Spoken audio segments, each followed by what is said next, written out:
Hey, you're back for another Teacher Summer Talk session. Crank up that figurative boombox and let's roll. Don't forget to fill out your sticker challenge sheet just like you're filling in your Lisa Frank notebook. Let's dive into this session. Hi, everyone. I'm so excited to be here today. And today I'm talking about 3 tips to integrate reading into science and social studies. So I just want to tell you a little bit about myself and my background in education. So my name is Barb Flowers. I taught for 6 years. I was an elementary teacher for 6 years. I taught in Title I schools. I did Title I reading for 1 year. I taught first grade for 3 years and third grade for 2 years. And then I became an elementary assistant principal for 2 years and an elementary principal for the last 6 years. And then I worked in the last year for ed tech companies. So I've worked for an online global company and I continue to work for another online company doing some professional development.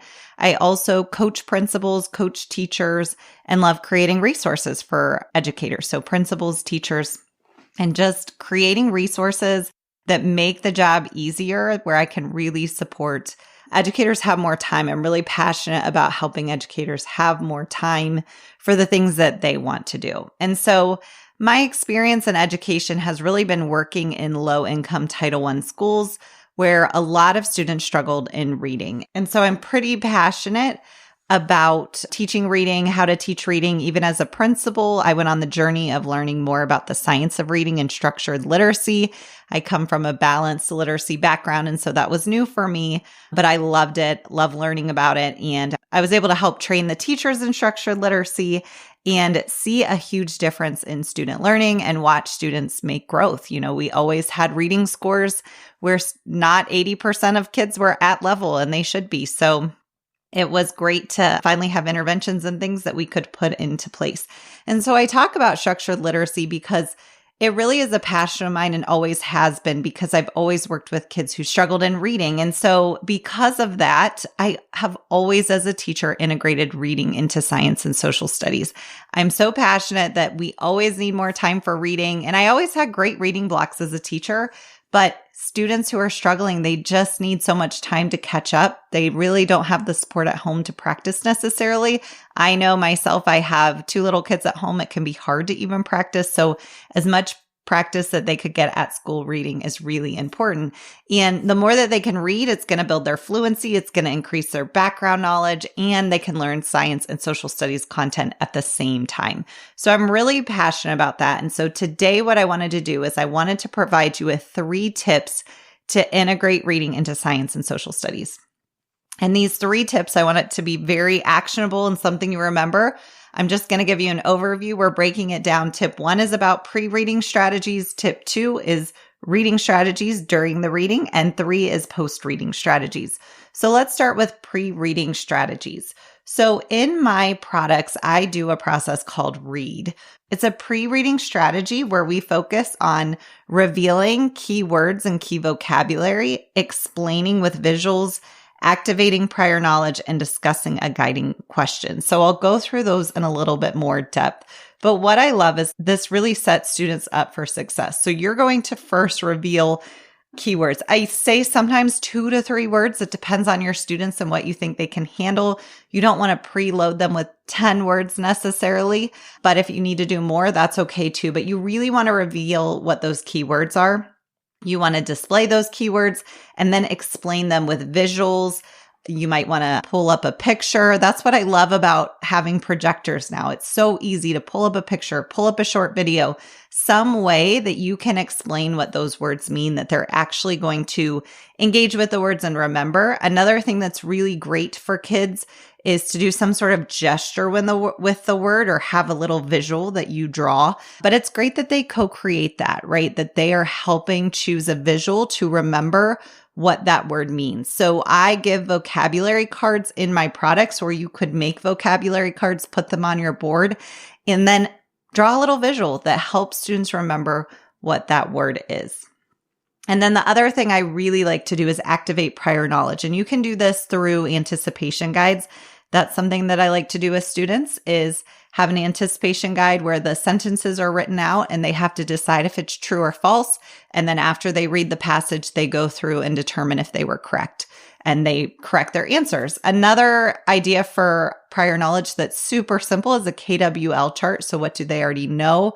What do they want to know? And what do they want to learn about the topic? And the great thing is when you open up discussions about what do you already know about a science or social studies topic, usually kids get really excited and start engaging. So not only are you engaging them in the content to get them excited, but then kids start talking and then it might make them remember prior knowledge they already have about that content. And then discussing a guided question. So that's the fourth step. You want to post and say a guided question. It is this idea that as they read, they are thinking about this overall question. It's kind of like having an I can statement that's saying this is what we're learning, but we're doing it through like an essential question, that guiding question that's guiding their learning through that passage.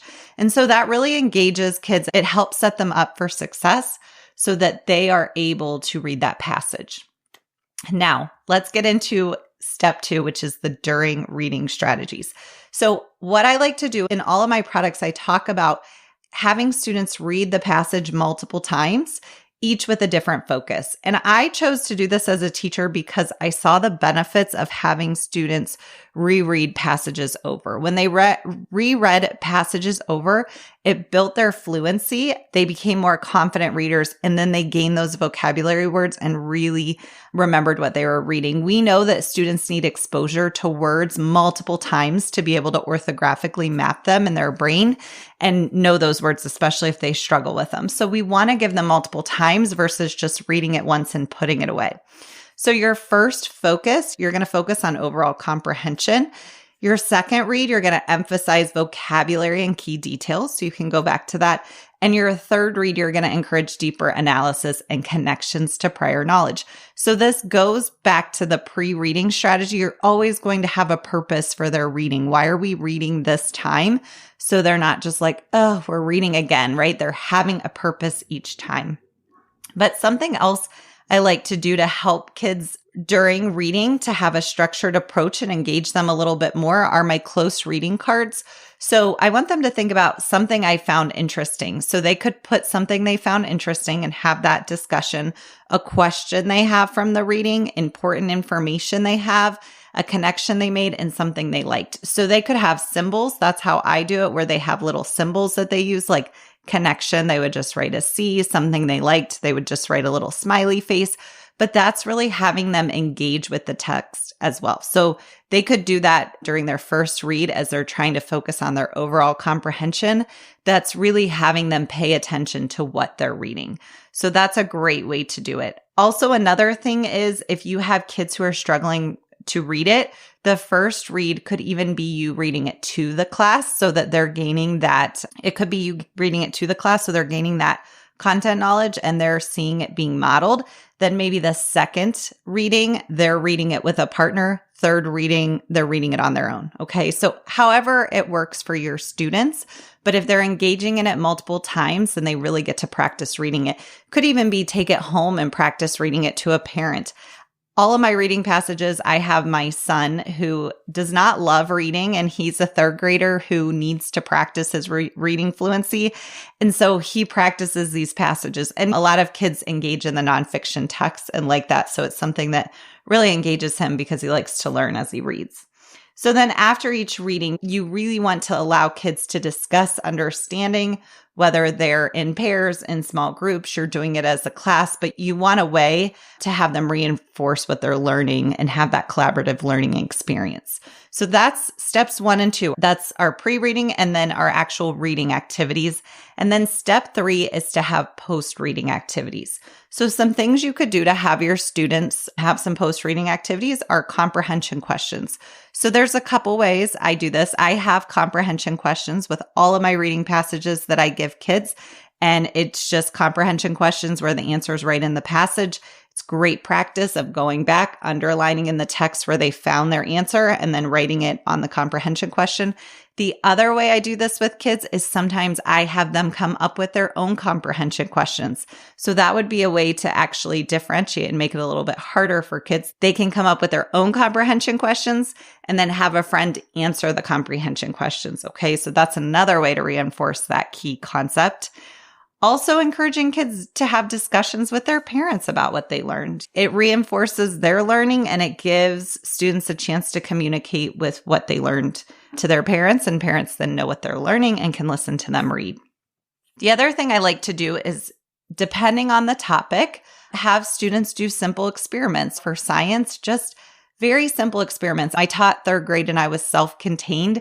I didn't have time to plan these elaborate science experiments because I was also teaching reading and math and social studies. And so I just didn't want to spend the time doing that. But in my products, and then you can find them, just small, simple experiments with magnets or forces and motions and just different things that you can do that are super simple hands-on activities that deepen understanding with the reading passage. It doesn't have to be this above and beyond huge experiment. And then another idea is for mini research projects. So anytime students can just read about a topic and then have some sort of mini research project where either they are given multiple passages that they do the research from the passages, or they do some sort of writing about what they learned, and they could create a nonfiction book, or they could find more information online. So there's some different ways that you could do that, but just having some mini research projects where students are able to engage in learning at a little bit deeper level. And again, this could be something you do to differentiate. You have those kids who are a little bit higher. They could be doing the mini research project, and the other students who are struggling with reading could practice reading the passages multiple times. So that would be a way to differentiate the different ways to incorporate reading into science. So those are my ways to incorporate reading into science and social studies. Like I said, I like to have pre-reading activities, during reading activities, and post-reading activities. So any way that you can engage kids in those three areas. So I hope that you take a tip away from this. I hope that you find this helpful. I'm also offering free third grade reading passages. So I have 2 engaging reading passages in this freebie with interactive activities. There's comprehension questions, the close reading strategies that have the cards you can print, and that really helps students dive deeper into the content. And then I also have the read plan. So I have it for the specific passages on fossils and inherited traits, but you're more than welcome. You could take that detailed lesson plan and use it as a template for other reading passages as well, because it really does work well to go through those steps of the read plan and be able to engage students in a pre-reading activity before they read the passage. Like I said, I hope you try that. I hope you download this freebie. You can find me at Dr. Barb Flowers on Instagram. You can also find my Pay Teacher store, all about elementary, or listen to my podcast, The 8 to 4 Teacher. These are all ways you can find me and engage in my content. But I hope that you find this helpful. I hope that you reach out to me, and I hope that you try these third grade reading passages. Try to use a pre-reading, during reading, and a post-reading strategy, and see if you can integrate reading into your science and social studies instruction. You just made serious moves, teacher friend, like mall madness on a Saturday level progress. Now is your chance to win a spot in our Back to School Success course. 3 scholarships up for grabs. Check your email, the show notes, or the Facebook group for the link before June 26th. Time's ticking like a flip phone battery.